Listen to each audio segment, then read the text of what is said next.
ବୋଉ ମତେ ଡର ମାଡୁଛି। ତୁ ମତେ ଛାଡ଼ି ଦେଇ ଏକୁଟିଆ କୁଆଡେ ଚାଲି ଯାଉଛୁ ଯେ?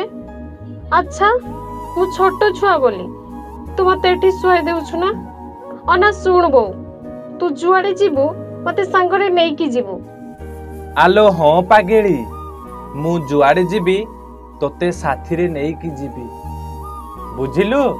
ତୁ ଜମା ବି ଡର ନା, ମୁଁ ତ ସାଥିରେ ଅଛି ପରା ପାଗେଳିଟା। ତୁ ଏଇଠି ଶୋଇଥା, ମୁଁ ସେପଟେ ରୋଷେଇ କରୁଛି। ରୋଷେଇ ସରିଲେ ତୋ ଭାଇମାନେ ଖାଇବେ ପରା। ତୁ ଅଳିଅ ଝଟ ଜମା କରନା, ଏବେ ଶୋଇଯା ମୋ ଧନଟା ପରା, ଶୋଇଯା। ମୋ କାମ ସରିଲେ ତୋତେ ମୁଁ ମୋ କୋଳରେ ଧରିବି ହେଲା। ତୁ ଏବେ ନ ଶୋଇଲେ ମୁଁ ସେପଟେ କାମ କେମିତି କରିବି ଯେ? ମୋ ସୁନା ଝିଅଟା ପରା, ମୋ ଗେଲୁଟା, ଏବେ ଶୋଇଯା। ଆଜି ଘରକୁ ଗଲେ ତୋ ବାପାଙ୍କୁ କହିବି ତୋତେ ବଜାର ଆଡୁ ବୁଲେଇ ଆଣିବେ, ବୁଝିଲୁ? ଏବେ ଶୋଇଯା, ଆଉ ଜମା କାନ୍ଦେନା।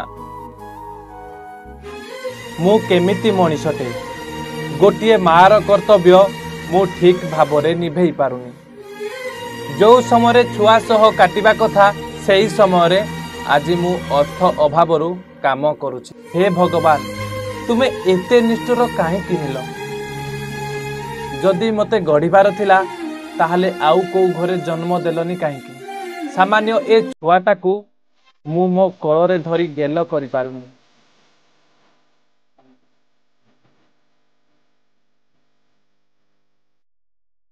ଆପଣମାନେ ମୋ ଘର ଦେଖିବାକୁ ଚାହୁଁଛନ୍ତି ଆଜ୍ଞା? ଏଇ ଦେଖନ୍ତୁ, ଏ ଘରେ ମୁଁ, ମୋ ସ୍ୱାମୀ ଆଉ ମୋ 3 ବର୍ଷର ଛୁଆ। ଏଇ ଘରେ ବିତୁଛି ଆମ ସଂସାର। ଅଭାବ ଅନଟନରେ ଏମିତି କଟୁଛି। ସ୍ୱାଧୀନତାର 75ତମ ବିତିଗଲା, ହେଲେ ମୋତେ ଆଜ୍ଞା ଛୋଟିଆ ଘର ଖଣ୍ଡିଏ ଦେଇ ପାରିଲାନି ଏ ପ୍ରଶାସନ। ଆଉ ଆମ ସରପଞ୍ଚ କଥା ନ କହିବା ଭଲ। ସେ ଆମ ଗାଁକୁ ଆସୁଛି, ମୋ ଘର ବି ସେ ଦେଖୁଛି।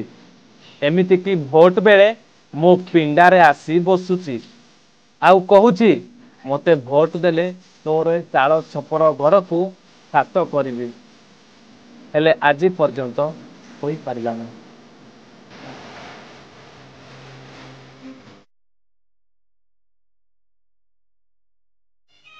ଯିଏ ଆମ ଗାଁରେ ସରପଞ୍ଚ ହେଉଛି କଥା ଦେଇ ଠକି ଦେଉଛି। ଧନ୍ୟରେ ଭାଗ୍ୟ, ଧନ୍ୟରେ ବିଧାତା, ଆଉ ଧନ୍ୟରେ ତ ଲୀଳା। ମୋର ଖାଲି ଏତିକି ଗୁହାରି, ଆମ ସରପଞ୍ଚ ମୋତେ କେବେ ଘର ଖଣ୍ଡିଏ ଦେବେ।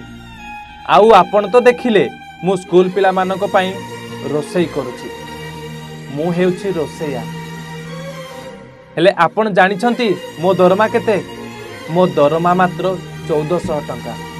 ଆଉ 1400 ଟଙ୍କାରେ ମୁଁ ମୋ ଘର ଚଳାଏ।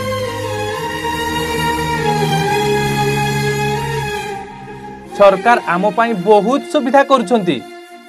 ଆମେ ସରକାରଙ୍କୁ ନିନ୍ଦୁନୁ, ସରକାର ତ ଦେଉଛନ୍ତି, ହେଲେ ଆମ ପ୍ରଶାସନ ଆମକୁ ଠକି ଦେଉଛି। ଆମେ ମଳିମଣ୍ଡିଆ ଲୋକ ବୋଲି ଆମ ପ୍ରଶାସନ ଆମକୁ ଅଣଦେଖା କରୁଛି। ଆମ ପ୍ରଶାସନକୁ ଯଦି 1400 ଟଙ୍କା ଦିଆଯାଏ ମାସେ ଚଳିବା ପାଇଁ, ସେ କ'ଣ 1400 ଟଙ୍କାରେ ଚଳିପାରିବେ?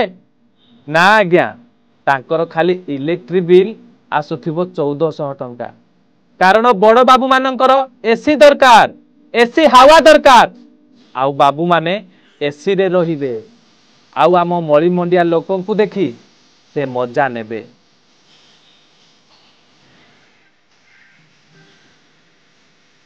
ମୁଁ ପ୍ରଶାସନ ଆଗରେ ନିବେଦନ କରୁଛି, ମୋତେ ଖାଲି ମୋ ପ୍ରାପ୍ୟ ଦିଅନ୍ତୁ। ହଁ ଆଜ୍ଞା, ଏ ଭଉଣୀ ଜଣଙ୍କ ନାଁ ହେଉଛି ଡାଳିମ୍ବ ନାୟକ। କିଛି ମାସ ହେବ ଏ ସ୍କୁଲରେ ଡାଳିମ୍ବ ରୋଷେଇ କାର୍ଯ୍ୟରେ ଅଛନ୍ତି। ଆଉ ଯାହା ଅର୍ଥ ମିଳେ ସେ ତାଙ୍କ ପରିବାର ପ୍ରତିପୋଷଣ କରନ୍ତି। ଏ ହେଉଛି କଳାହାଣ୍ଡି ଜିଲ୍ଲା ଜୁନାଗଡ଼ ବ୍ଲକ ଅନ୍ତର୍ଗତ ବାଣ୍ଡ୍ରାକୁଟା ଗ୍ରାମର ଦୃଶ୍ୟ। ଡାଳିମ୍ବ ନାୟକ ଏଭଳି ବର୍ଷ ବର୍ଷ ହେବ ଚଳି ଆସୁଛନ୍ତି। ତେବେ ଦେଖିବାକୁ ରହିଲା ଡାଳିମ୍ବ ନାୟକ କେବେ ତାଙ୍କ ପ୍ରାପ୍ୟ ପାଉଛନ୍ତି। କଳାହାଣ୍ଡିରୁ ଚନ୍ଦ୍ରଶେଖର ପାଲଙ୍କ ରିପୋର୍ଟ, ଡୁମାଣି ଟିଭି।